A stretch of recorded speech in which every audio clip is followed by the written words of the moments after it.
బులెటిన్లో మరో breaking news చూస్తున్నాం. హైదరాబాద్ లో అకస్మాత్తుగా భారీ వర్షం కురిసింది. తెల్లవారుజామున 5 గంటల నుంచే వర్షం పడుతుండగా పలు లోతట్టు ప్రాంతాలు జలమయమయ్యాయి. మరోవైపు రోడ్లన్నీ నీటితో నిండిపోయి ఉండటంతో వాహనదారులు ఇబ్బందులు పడుతున్నారు.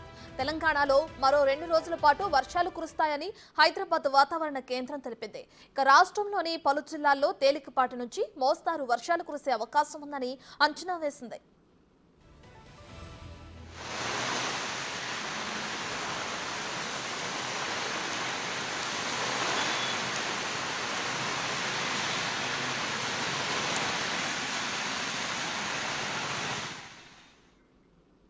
భారీ వర్షాల నేపథ్యంలో ప్రజలు అప్రమత్తంగా ఉండాలని వాతావరణ శాఖ అధికారులు సూచిస్తున్నారు. నిర్మల్, భూపాలపల్లి, ములుగు, ఆదిలాబాద్, ఆసిఫాబాద్, మంచిర్యాల, భద్రాద్రి కొత్తగూడెం జిల్లాల్లో మోస్తారు వర్షాలు కురిసే అవకాశం ఉందని తెలిపింది.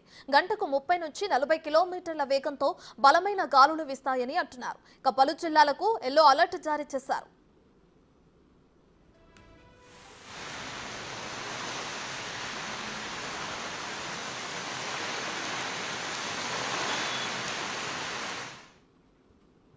హైదరాబాద్ లో వర్షాలకు సంబంధించి మరింత సమాచారాన్ని మా ప్రతినిధి రామ్ ప్రసాద్ అందిస్తారు. రైట్ రామ్ ప్రసాద్, సడన్ గా కురుస్తున్న వర్షాలకు సంబంధించి అటు జీహెచ్ఎంసీ గానీ ప్రభుత్వ అధికారులు కానీ ఎటువంటి చర్యలు చేపట్టనున్నారు? రత్నం, మనం చూడవచ్చు బంగాళాఖాతంలో ఉపరితల ద్రోణి కారణంగా అయితే తెలుగు రాష్ట్రాలలో వర్షాలు కురుస్తున్నాయి. గ్రేటర్ హైదరాబాద్ వ్యాప్తంగా చూసుకున్నట్లయితే ఈరోజు ఉదయం తెల్లవారుజామున 3 గంటల నుంచి ప్రారంభమైనటువంటి వర్షం చాలా ప్రాంతాలలో అయితే మోస్తరు నుంచి భారీ వర్షం కురిసిందని చెప్పవచ్చు. మనం ప్రస్తుతం హైదరాబాద్లో ఉన్నటువంటి చందానగర్ మంజీరా కాలనీలో అయితే ఉన్నామన్నాం. ఇక్కడ చూడవచ్చు తెల్లవారుజామున కురిసినటువంటి భారీ వర్షం కారణం అయితే రోడ్లన్నీ జలమయం అవ్వడంతో పాటు ఇటు గుంతలమయంగా మారినటువంటి రోడ్లపై అయితే వాహనదారులు కొంత ఉదయాన్నే ఇటు కార్యాలయాలకు కానీ అటు పాఠశాలలకు వెళ్ళేటువంటి ఇబ్బందులకైతే కొంత ఇబ్బంది కలిగిస్తుందని చెప్పవచ్చు. దీనికి సంబంధించి ఇప్పటికే మనం చూస్తున్నాం హైదరాబాద్ వ్యాప్తంగా తెల్లవారుజామున ప్రారంభమైనటువంటి వర్షం అయితే మనం ముఖ్యంగా చూసుకుంటే హైదరాబాద్లోని ఉప్పల్ రాజేంద్ర నగర్, ఇటు షేరిలింగంపల్లిలోనిటువంటి అంటే చందానగర్తో పాటు లింగంపల్లి, లంగరౌజ్, ముషీరాబాద్, రాజేంద్ర నగర్, అత్తాపూర్తో పాటు పలు ప్రాంతాల్లో అయితే భారీ వర్షం కురవడం జరిగింది. వీటిలో మనం చూసుకుంటే అత్యధికంగా అయితే ఓయూలో 89.0 మిల్లీమీటర్ల వర్షపాతం నమోదు కాగా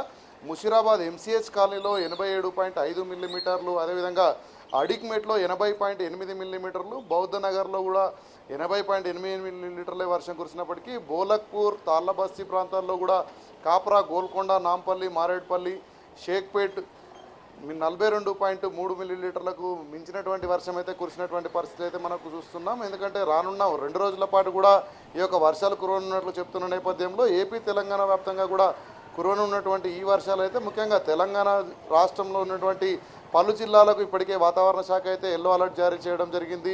తెలంగాణ రాష్ట్రంలో ముఖ్యంగా మనం చూసుకుంటే ఇటు నిర్మల్, ఆసిఫాబాద్, భూపాలపల్లి, ములుగు, ఆదిలాబాద్, మంచిర్యాల, భద్రాద్రి కొత్తగూడెం జిల్లాల్లో వర్షాలు కురుస్తాయని, అదేవిధంగా రానున్న 2 రోజుల పాటు ప్రజలందరూ కూడా అప్రమత్తంగా ఉండాలని, ఇటు వర్షాలతో పాటు ఈదురుగాలులు, అదేవిధంగా మెరుపులు, పిడుగులు పడేటువంటి అవకాశం కూడా ఉన్నట్టయితే ఇప్పటికే వాతావరణ శాఖ అధికారులు చెప్పిన నేపథ్యంలో ప్రజలందరూ కూడా కొంత అప్రమత్తంగా ఉండాలని సూచించడం జరిగింది. ముఖ్యంగా హైదరాబాద్లో చూసుకున్నట్లయితే భారీ వర్షాల కారణంగా అయితే లోతట్టు ప్రాంతాలు ఏవైతే ఉన్నాయో భారీ వరద నీరు వచ్చి చేరడంతో అక్కడ ఉన్నటువంటి స్థానికులు కొంత ఇబ్బంది పడడం జరిగింది. మనం ముఖ్యంగా చూసుకుంటే హైదరాబాద్లోని ముషీరాబాద్, సికింద్రాబాద్, అమీర్పేటతో పాటు యూసుఫ్గూడ ప్రాంతాలు ఉన్నటువంటి బస్తీ ఏరియాలు ఏవైతే ఉన్నాయో ఆ బస్తీ ఏరియాలలో ఉన్నటువంటి ప్రజలకైతే వరద నీరు రావడం కారణంగా తెల్లవారుజాము నుంచి కొంచెం ఇబ్బందులు పడుతున్నటువంటి పరిస్థితులు అయితే హైదరాబాద్ వ్యాప్తంగా కొనసాగుతున్నాయి. Ratna, right, thank you Ram Prasad.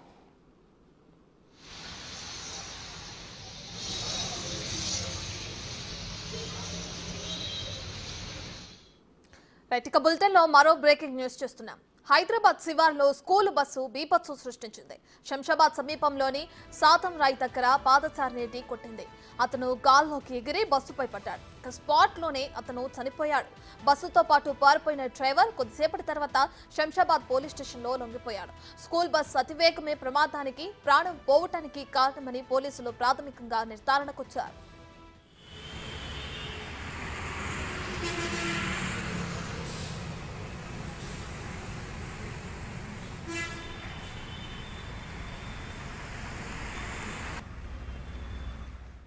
Right, Hyderabad శివారులో స్కూలు బస్సు బీభత్సం సృష్టించింది. శంషాబాద్ సమీపంలోని సాతం రాయ్ దగ్గర పాదచారిని ఢీ కొట్టింది. అతను గాల్లోకి ఎగిరి బస్సుపై పడ్డాడు. స్పాట్లోనే అతను చనిపోయాడు. బస్సుతో పాటు పారిపోయిన డ్రైవర్ కొద్దిసేపటి తర్వాత శంషాబాద్ పోలీస్ స్టేషన్లో లొంగిపోయాడు. స్కూల్ బస్ అతివేగమే ప్రమాదానికి, ప్రాణం పోవటానికి కారణమని పోలీసులు ప్రాథమికంగా నిర్ధారణకు వచ్చారు.